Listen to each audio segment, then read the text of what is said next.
Hello and welcome to episode 172 of the Phil Swallow podcast, broadcasting at 7:30pm on Monday the 20th of May 2024. Hope you're doing well. The title of the show is Summer is Here-ish, and that is because with a classic consistent performance of British weather, we've just got bits and pieces of summer.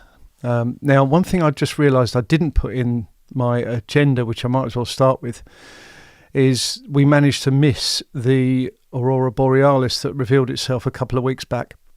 Apparently it's going to come back again in the coming weeks. All the various things that line up to make it visible are in the area, apparently, in the wider area. Got some viewers and views going on here. Hello, people. And I'm just going to go to the chat box because it seems to have done weird things here. Here we go. Right, I've learnt a lesson here already. Guys, apologies because you can see and hear me good. I'm playing around with this screen here, and let's get it to try and work properly. It's managing to hide things rather than actually show things, which isn't very good. So, yes, we are live. We have started the show. Hope you're all doing great. I'm glad that we get the regulars here, like pub regulars maybe, but regulars to the podcast to see it live. And I'm going to cut off the beginning bit when I just do some preamble because it's pointless, really. Anyway, so yes, mentioned the Aurora Borealis. Managed to miss it. Don't know if anyone on here managed to see it, but it was visible. I'm trying to make this. Come on. Done it. Good. The chat window had sort of disappeared. So yeah, we may get to see it again. I did see a funny comment the other day. Someone put, I think it was My London News or something on Facebook, and they said, apparently it's going to be here tonight. And there were a number of comments on there, and with good British humour, someone had said, I'll just see it on Facebook in the morning. Because that's certainly how we saw it. We did go off to Kenley Aerodrome the following evening because they said it might be visible, but nothing. We and others were there. It's great there because it's pretty dark up there. You need torches and things, really. But we didn't see it. So hey ho, hopefully next time. Never been to look for it on a trip or a cruise or anything like that. So yes, we will see about that one in the future.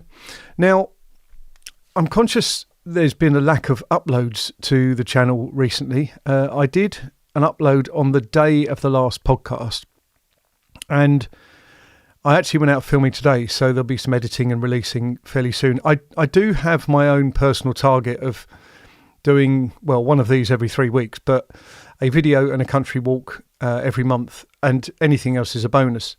And just various things have happened in the last few weeks.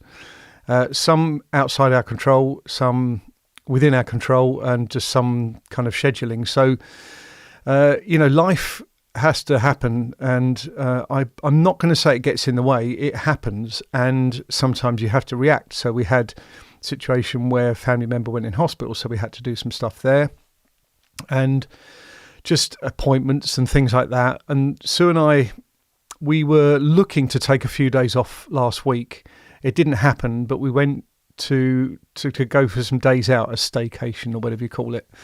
And we achieved that to a degree, but this has also coincided with the hospital cover and stuff like that. So it is what it is. There's not much that we can do about it, but we do the best we can. And it was nice to just sort of, I suppose, down tools in terms of all this kind of stuff. So I said I wouldn't do any editing, any filming, anything at all. And it just meant the diary was free and we could go out and do stuff. So that was all good. We had some home issues with taps and plumbing, and we're gradually getting those sorted out. I've learned a lot. We've got a plumber that was recommended to us from a couple of neighbours, and what I like about talking to him, he's sort of educated us about things that you can get and can't get to help your water system. Sounds great, doesn't it? So yeah, so we're getting that sorted out. He's coming along next week.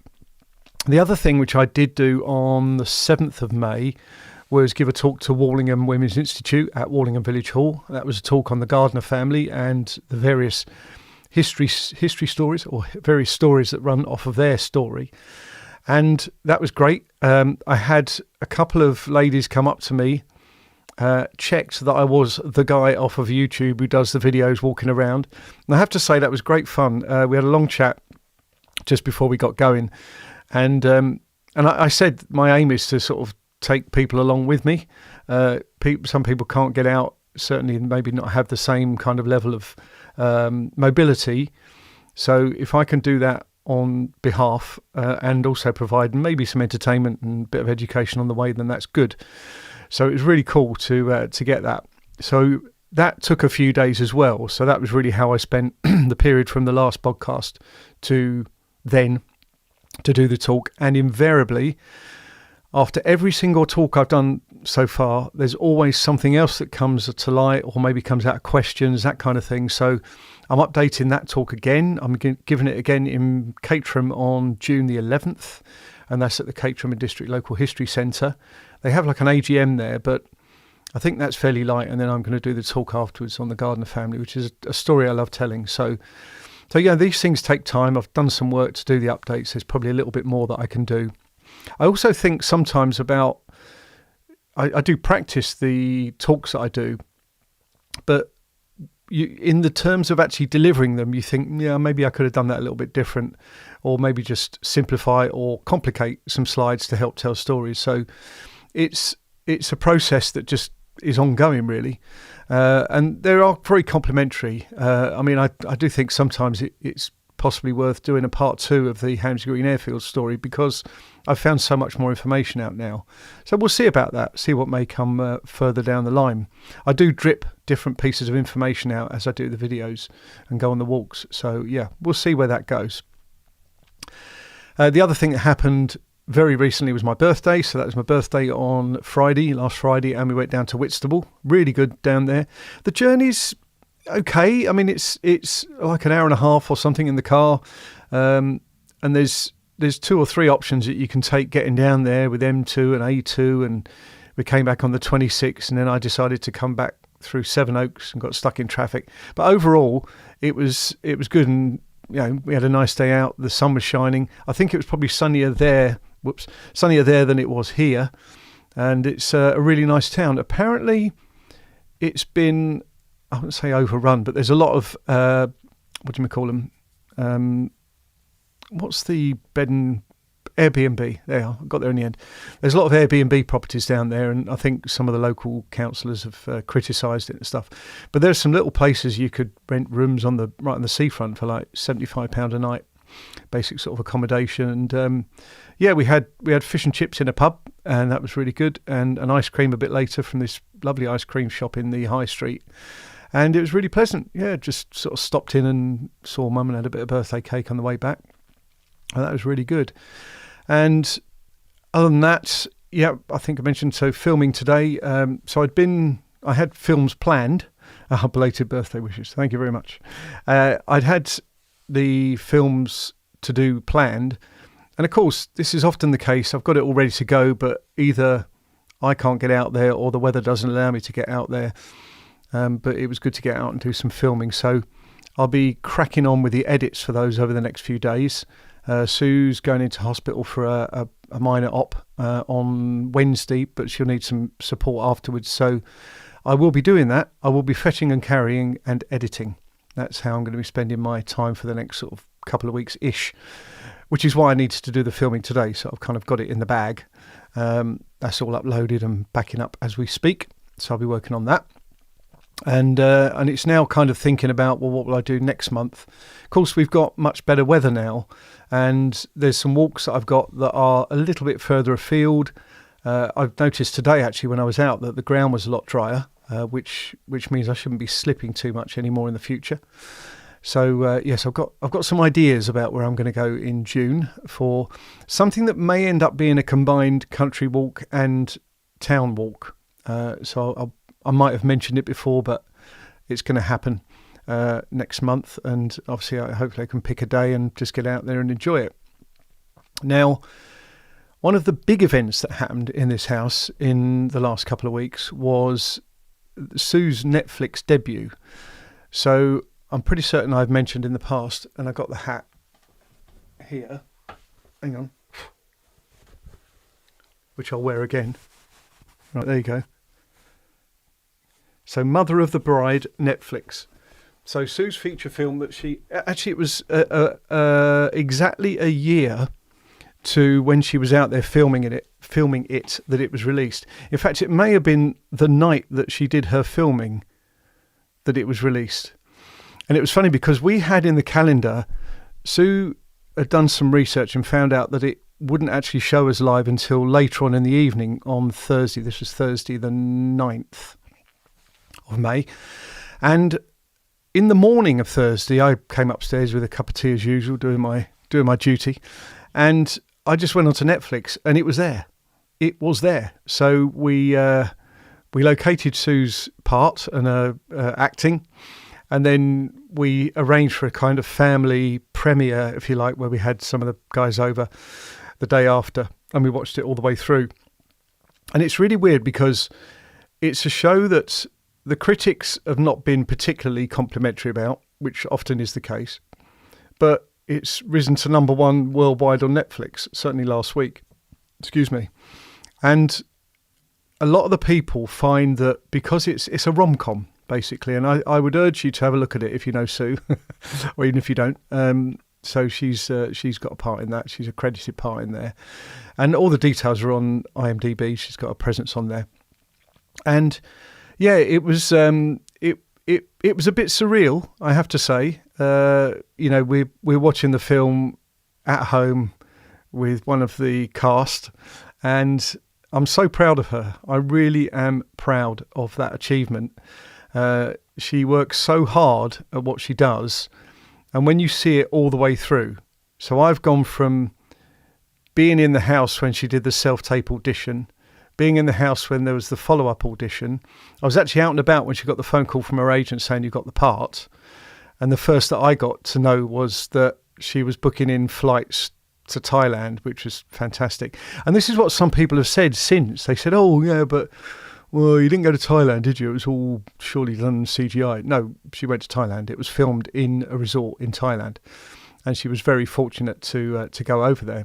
And so yeah, it's she's been working on a show reel. So this is where you kind of splice together clips from the couple of ads that she's done and some other scenes, and it's your profile. It's your moving, living, breathing CV of what you've achieved in the acting world.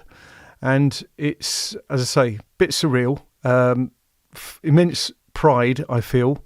And obviously we're looking on to hopefully things to come from that in the future. So it was, really special, really, really special. So I would ask you to have a look if you can, even if you're not a fan of rom-coms. This is quite light, really. And I think that's why the viewers have commented on social media and the like, which is why they liked it. There's a lot of stuff where it's perhaps too hard-edged or, sex and violence kind of agenda.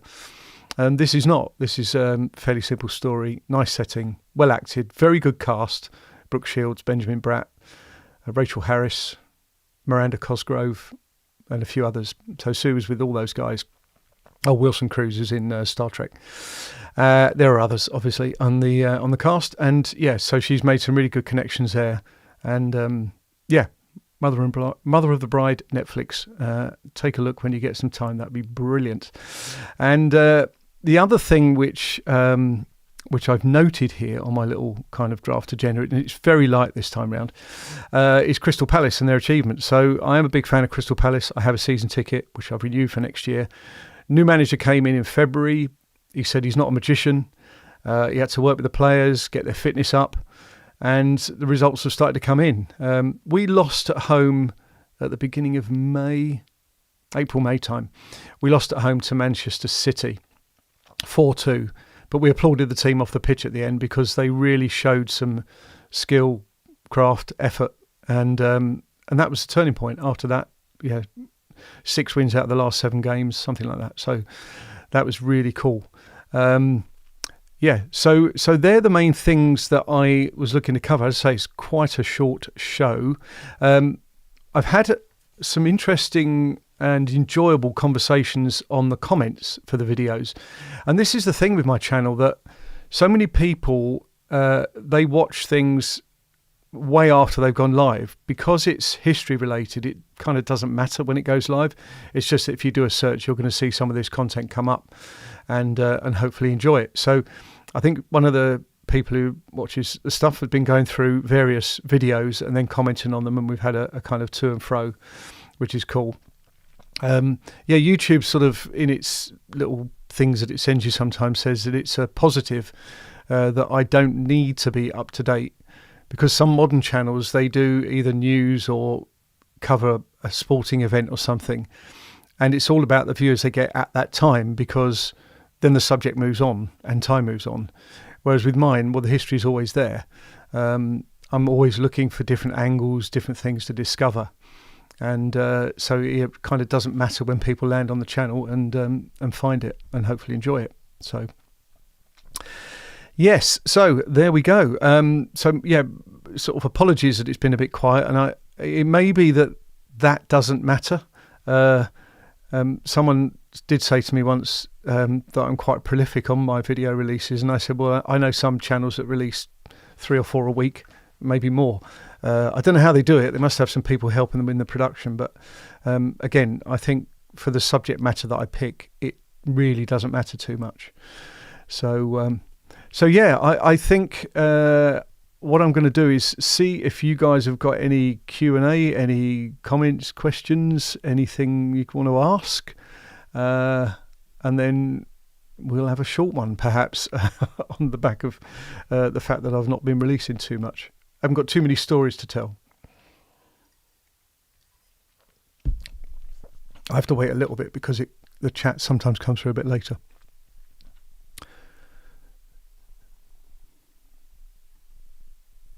Caterham is one that I have to do. I have to do Caterham.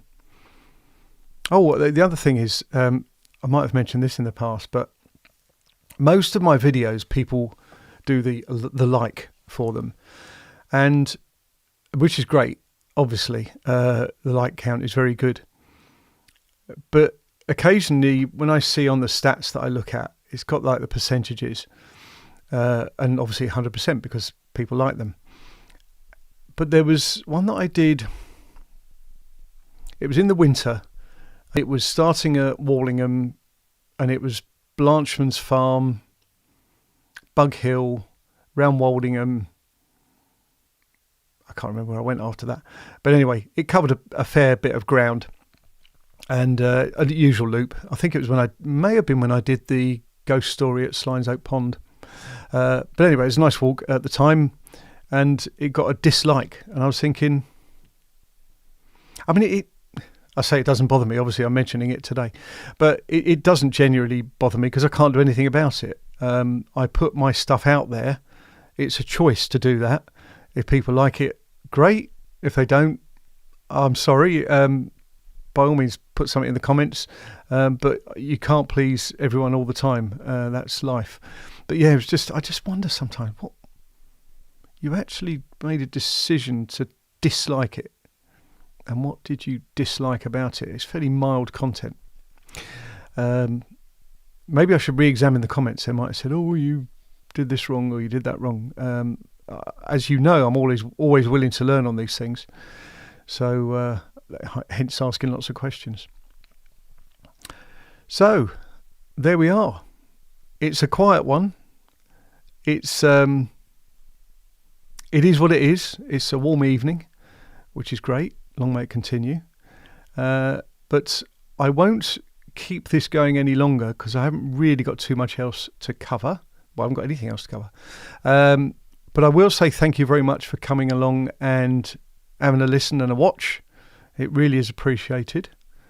And I'll end the show there. Thanks very much.